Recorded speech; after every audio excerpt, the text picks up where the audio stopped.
Assalamu alaikum. Walaikum assalam. Shabana, we meet today in quite unprecedented circumstances. The British Muslim community is facing a terrible shock in the press this last few days. Blatant, rampant Islamophobia here in Westminster from some of the top echelons of government. Is this the new norm in Westminster? Oh, well, look, I think the first thing to say is that the comments that Lee Anderson, the Tory Member of Parliament, made a few days ago were completely unacceptable. It is Islamophobia. You need to call it what it is if you are going to be able to deal with the problem. And I think what's been the most disappointing thing over the last couple of days is the hesitancy in the Tory party to call this what it is, to call out racism for being racism. I think the Prime Minister, his Deputy Prime Minister and other senior members of the government are dancing on the head of a pin, trying everything they can to call out the comments, but without calling them what they are. And I think that's wrong, because if you can't name a problem, you can't really very much go about fixing it. And I think that is causing huge concern, not just in the Muslim community, but I think across minority communities in this country, because in the end, what affects one community that is a minority affects all other minorities too. It goes without saying, though, as much as the Conservatives are in the headlines, pardon the pun, it's not all rosy with the Labour Party right now. I mean, nationally, the polls are very much in favour of the party. You're leading the way. Yet recent surveying among the British Muslim community by Survation revealed a pretty shocking drop, 23% drop in Muslims identifying as Labour, the Labour Party being the party that they would vote for. I mean, how on earth can British Muslims identify with the Labour Party based on that poll result? Oh, well, look, I mean, I think that, of course, the issue of Gaza has been having a huge impact both at home and abroad. I'm sure that's something we're going to go on to discuss in much more detail. I think that the British Muslim community, just like every other community in this country, has a right to expect representation here at Westminster, and are the same as everybody else, in terms of the bread and butter concerns that affect all of our citizens, whether that's the economy, whether that's education, access to opportunity, all the things that affect British Muslims primarily affect all other citizens of our country as well. And of course, in the Labour Party, we want to be able to win votes from every part of our country, north, south, everywhere in between, and we want votes from every single community in our country, and that includes the British Muslim community. There isn't a single community where we want to say, do you know what, not for us. Absolutely, that is not the Labour way. The Labour way is votes from everyone, everywhere, and we would of course fight for every vote. I take nothing for granted. It's clear that we have much more work to do in order to win back some votes that we've lost recently, and of course I'll be making sure I play my full part in doing that for the party as well. We're talking about trying to regain that trust and playing roles and parts. I mean, on the 15th of November, as you'll recall, the Scottish National Party put forward an amendment to the King's speech, openly calling for a ceasefire in Gaza. Now, several of your colleagues defied the whip. Why did you abstain from that vote? Oh, well, look, I wanted a ceasefire then, and I want a ceasefire now. I think that's the first point to make. I think it's impossible to look at footage coming out of Gaza of dead children or injured children or children who have been orphaned, and to not want that horror, that absolute tragedy to stop. And I think that the numbers tell their own story. We've got over 29,000 people who have died. Over 12,000 of those are children. So we're just seeing layer of tragedy upon tragedy. And like millions of people, I want that to stop. And I wanted it to stop then, and I want it to stop now. So you can call it a ceasefire, you can call it a truce, you can use the words immediate, you can use the word permanent, you can use the word sustainable. What you're describing is a desire to see the fighting stop. And as I say, I share that desire. I think when it comes to voting and what you're calling for in Parliament in particular, if you're in the government or if you're in the shadow government, you have to think about how you're going to deliver it, because calling for a ceasefire is not the same as seeing a ceasefire actually happen. And I think you have a responsibility when you're both in the government or the shadow government to think about those concrete steps that are needed to actually make a ceasefire a reality on the ground. And that is what I had in my mind when we were voting in November. We abstained on the Scottish National Party's motion, but we voted for a Labour motion at that time, which set out the best available process at that time that could have delivered, and in fact did deliver deliver a stop in the fighting. We saw the Qatari and US initiative that got us a truce, which we wanted to see go on for longer if that had been possible. Sadly, it wasn't then, but I voted for the process that I thought could deliver the stop to the fighting. And that is what we have sought to do all the way through, because the ceasefire, when it happens, will be as a result of a difficult, delicate diplomatic process. And I think that in my role in the shadow government, you have a responsibility to try and support those processes. You mentioned obviously there was the other vote last Wednesday, which Labour put forward. It was a motion calling for an immediate humanitarian ceasefire. We saw in front of us the House erupted, frankly, into chaos for various reasons, which I think would take up the whole interview to discuss, perhaps on this occasion. But ultimately it did go through, fundamentally due to the number of shouts of aye in favour of that motion. Look, protocol aside, who was behind this? Who was behind this wording and initiative? Well, it's a Labour motion. So it's a Labour Party that is behind a Labour motion. It was supported by over 140 Labour members of Parliament put their name to that motion. It's quite unusual to get such a large number of signatures to that motion. And I know that the scenes on Wednesday night were disappointing and did not reflect well on Parliament as a whole. But I think the important thing to recognise is that night, last Wednesday, a motion passed in the House of Commons calling for an immediate humanitarian ceasefire. And I think that is the most important takeaway from the evening. I also suspect very strongly that one of the reasons why we saw those scenes erupt and the government effectively collapsed the expectations on voting is because the government could not hold its majority on our motion. I believe that a number of Tory members of Parliament wanted to vote for the Labour motion. And if that had happened, then I think the government of the day would have been in quite significant trouble. So I think there was politics behind the reason why those scenes were seen by us all, but actually the fundamentals are that a motion passed in the House of Commons, and actually I suspect that if there was a free vote on this matter, you'd see a lot of Tories, and that would mean there is a majority of members of Parliament, not just in opposition parties, but potentially in the government party that support an immediate humanitarian ceasefire. And I think that's a very important takeaway when you look at the UK government's position overall. We can acknowledge that, but I think we've got a home in here. Somebody had a part to play behind the scenes in this, okay? You know, there are whispers that there were certain Muslim Labour Party MPs behind this, those that abstained, including yourself. There were some, significant high-profile members of the Shadow Cabinet and junior Shadow Cabinet members who still hold those positions. They weren't so-called sacked or had to forced to resign. Surely between you guys, you must have come together and said, this is just not enough, that the party position has to be more firmer on this situation. Well, I think there's been an ongoing conversation, and those of us who are serving members of the front bench and who are in the Shadow Cabinet, we've had our role to play in those internal conversations. I'm not going to lift the veil on internal conversations, particularly at Shadow Cabinet, but this matter has been discussed regularly, as you would expect, within the Shadow Cabinet, and there are always frank, robust, respectful exchanges of views at Shadow Cabinet, and I'm very pleased to be able to play my part and bring my perspective to those discussions. But look, it's a Labour Party motion. I was very proud to put my name to a Labour Party motion calling for an immediate ceasefire in Gaza, and I think it's important to recognise that we've had a shift in our position, and that's because the situation on the ground has shifted.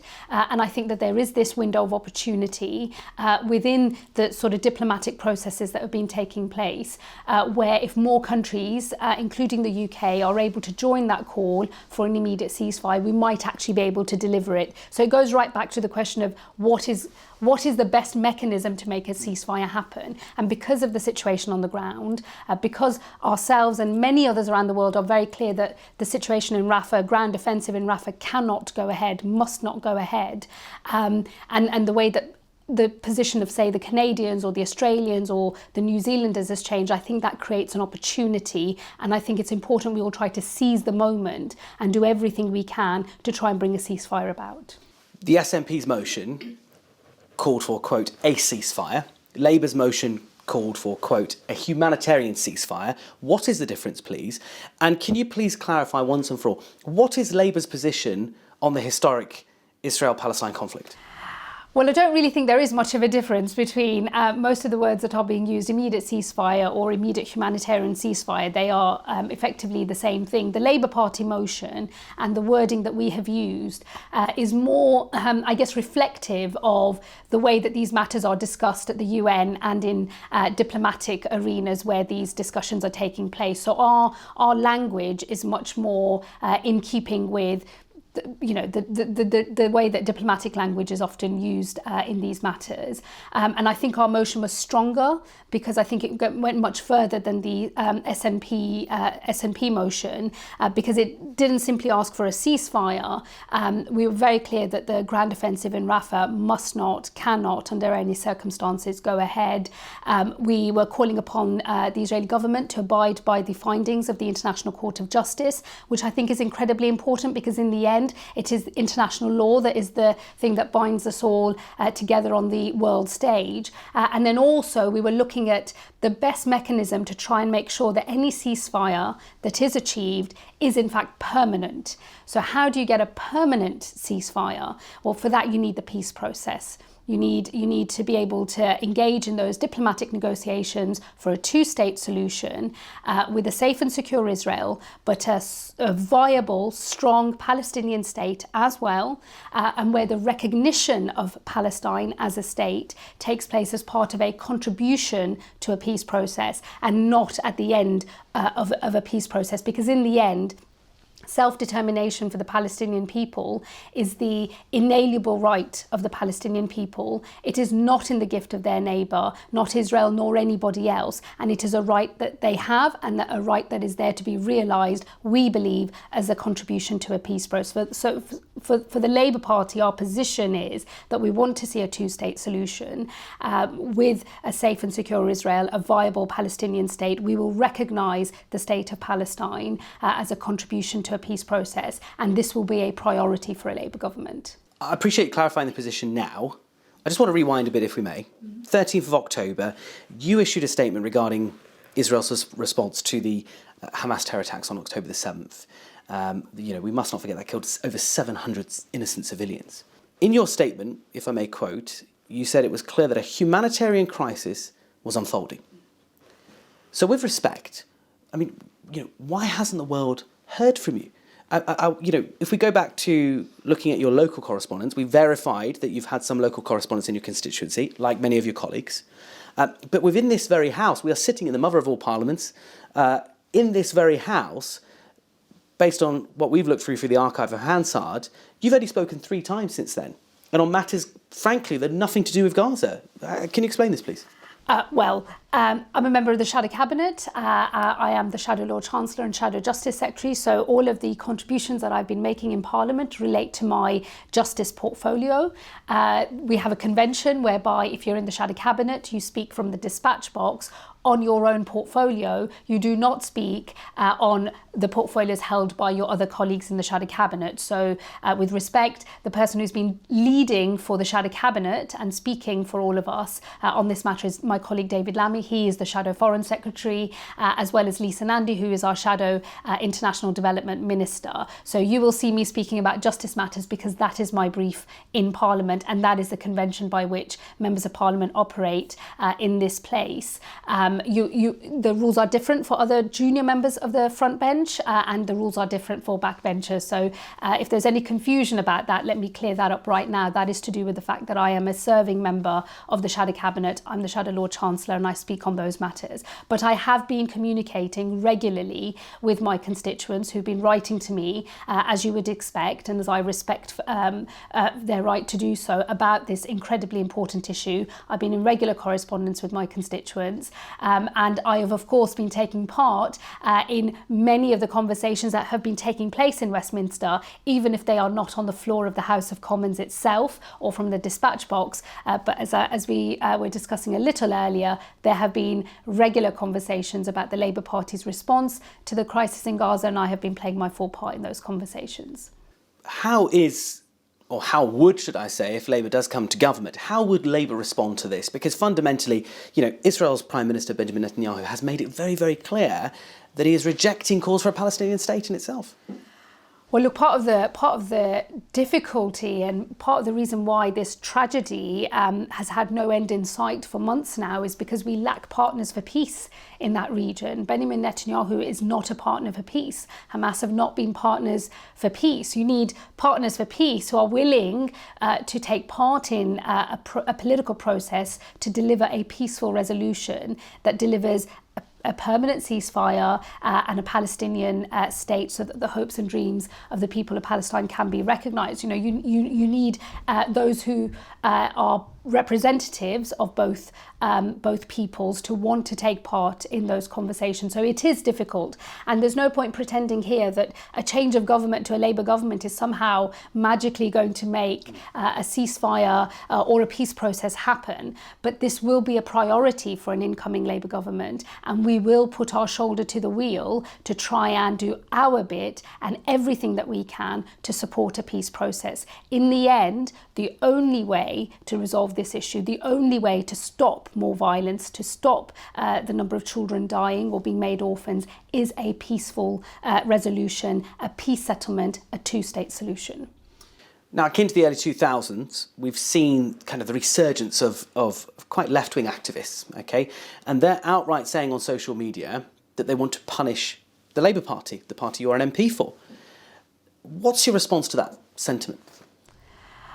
Well, look, we're very lucky to live in a country where people have the right to protest, where people are able to express their wishes for government at the ballot box. We have a strong, very healthy democracy, and people are entitled within that democracy to have their own views, to form their own conclusions, and to use their vote as they see fit. And those are rights that I have always supported and I will always support, even if that means that people, are not willing to vote for the Labour Party. In the end, the right to vote is incredibly important and is something that I will always stand up for. I think that legitimate protest, legitimate campaigning, that's something we can all get behind, even if we might have disagreements with each other. But there is a political space for those disagreements to happen. What we can't see happen is the behaviour of a very small minority, and it is a small minority, to effectively tar everybody with the same brush. So there are some individuals who have engaged in things that I think go beyond legitimate campaigning and legitimate protest, where people have been making very serious threats to the safety and security of MPs who haven't behaved as they wanted them to. I know that many people have had death threats, an impact on the safety and security of MPs' families. That's obviously something that's been discussed a lot in the last 48 hours or so. And it is important that we can all unite around saying that that is a red line that should not be crossed. People should not engage in threatening or intimidatory behaviour, because that is not how the parliamentary process works. But absolutely legitimate campaigning, legitimate disagreement, legitimate protest, that's something I will always stand up for, no matter who it's coming from and no matter who it is aimed at. But do you get the anger within some sections of the Muslim community? I absolutely understand that people feel very passionately about what's going on, and some people are feeling very angry. A lot of people feel hurt. Some people feel disappointed. I understand and I hear all of those emotions and perspectives from people within the Muslim community. And I think that's legitimate. People are entitled to their own reactions to what's going on, and people are entitled to their own views about that as well. What I would say is, if we can have more respectful conversations and acknowledge that there are differences of viewpoint, I think that makes us all stronger. Even if you still don't agree at the end of that process, I think that's fine. That's something I've always stood up for myself. But we should all be able to draw a line between the majority, the clear majority that would be in that space, and the small minority that I think are engaging in tactics with threats of violence, which I think are not only illegal, but which are damaging to the pro-Palestinian cause. And this is a cause I have supported my whole life, certainly for the whole of my political life. The Palestinian cause is a just cause. The people of Palestine deserve justice, and I don't think that any campaigning that takes away from the justice of that cause is something that anybody should get behind. You've been an MP since 2010. Formerly were the national campaign coordinator of your party. You sit as the Shadow Justice Secretary. We're very, very close now to a general election. It's inevitable. It has to happen in the end of this Parliament this year. It's very, very unusual for a reshuffle to occur again. One would assume there won't be another reshuffle. So you could potentially become the first BAME Lord Chancellor, first female and BAME Justice Secretary, potentially going to be sitting at the cabinet table as a cabinet minister later this year. How are you going to use that status, potential status, to champion, members of our community, members of the BAME community who've planted their trust in you and believe in you? Oh, well, I think the first thing to say is, if there's anything I've learned in my career in politics is that anything can happen. So I take nothing for granted, and I don't just say that as like a checklist exercise. There you go, I said it. Now move on to the substance of the question. I think there is a long way to go between now and the general election, and I think, given the result that the Labour Party had in 2019, we have to pull off a history-making election win, which I believe we can do. But as I say, I don't take that for granted. And in the end, it is up to our leader who he has served in his cabinet ultimately. But if I am lucky enough and privileged enough to be in the position of being both the Lord Chancellor and the Justice Secretary for this country, I would want to play my full part, not just in fulfilling the demands of that particular department and that portfolio, and doing so in a way that's in accordance with Labour Party values, but I would also take very seriously the broader responsibility that I have as a British Muslim in political life. But that's actually not something that's connected to being potentially in the cabinet or now in the shadow cabinet. That's a responsibility I feel like I have tried my best to fulfil from the moment I was selected as a Labour candidate, when it became apparent to me that whilst my focus was just on Ladywood constituency and the people that live there, it was clear that there was a desire from a broader range of people to see representation. And I think representation matters, and it's something that maybe wasn't in my mind when I was running for the first time, but it's a responsibility that soon presented itself, and it's something that I have always tried to take very seriously. I try always to give voice to the perspective of the minority community I belong to, but also of minorities more broadly. And it's something that I've always wanted to do right. So wherever I am, whichever room I'm sitting in, that is something that is always on my mind. The New Statesman recently described you as the unofficial leader of the Labour Party's 14 Muslim MPs. How important is Islam to you? Oh, I think they're two separate questions. I'll deal with the second half latterly, if I may. Just look, I'm a member of the Shadow Cabinet. I'm the only Muslim in the Shadow Cabinet. I think I'm probably the only Muslim in both the Cabinet and the Shadow Cabinet combined, actually, because I don't think the Tories have any Muslim representation left at the top of their party. That is a responsibility I take very seriously. But to be absolutely clear, there is no leader of the Muslim MPs in Parliament. We are all individuals, and we do work together, and we all try to collaborate and partner up with each other when we think that's going to be helpful. But there isn't a leader. So I just want to be very clear about that. I'm not the leader, official or unofficial or otherwise. Secondly, on faith itself, Islam, my own religion, like a lot of practicing Muslims, my faith is the most important thing in my life. It is the absolute driver of everything that I do. I feel a very strong calling of my own conscience, and my conscience calls me to God. That is how I know that I am a Muslim. I always say I know that I properly grew up and was a proper grown-up in my own right when I knew with every fibre of my being that I am a Muslim, no longer just because my mum and dad are Muslims and they raised me as a Muslim, because my conscience calls me to God. It's no longer just my upbringing alone. This is personal to me. And I think that when I had that realization in my early 20s, I understood who I am, what my purpose is, and what life is all about. And no matter where I am in the world, no matter what I am doing, with that calling of my own conscience, I will always know who I am. Do you fear Yom Kippur and the Judgment Day? Of course, I mean, we're Muslims. We're taught that our life is a gift and it is a test, and that there is an accounting at the end of your life. But actually, it's not something that I just think about as a future problem, something to worry about when the world has ended and everybody is being judged by God.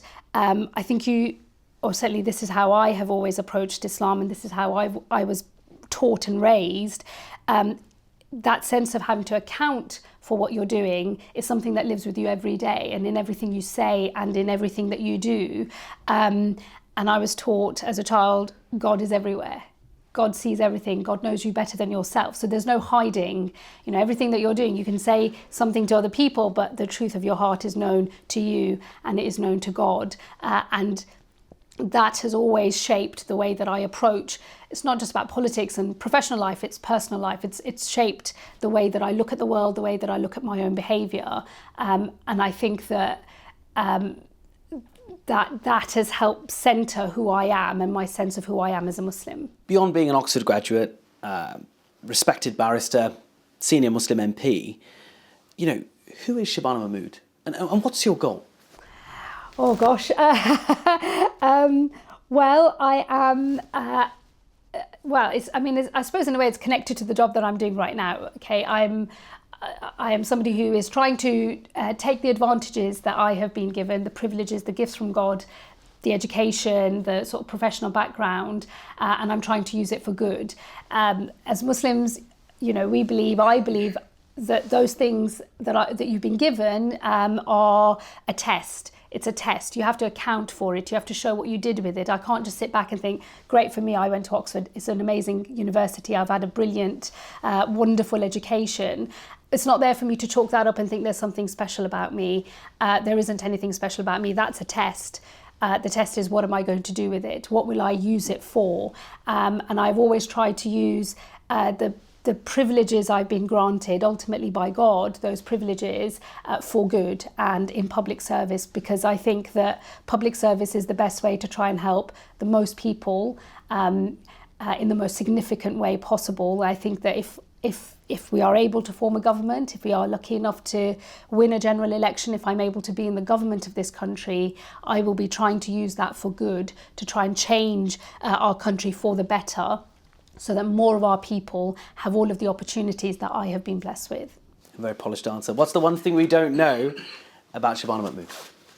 Oh gosh, these are difficult questions. I have a penchant for Pakistani drama serials.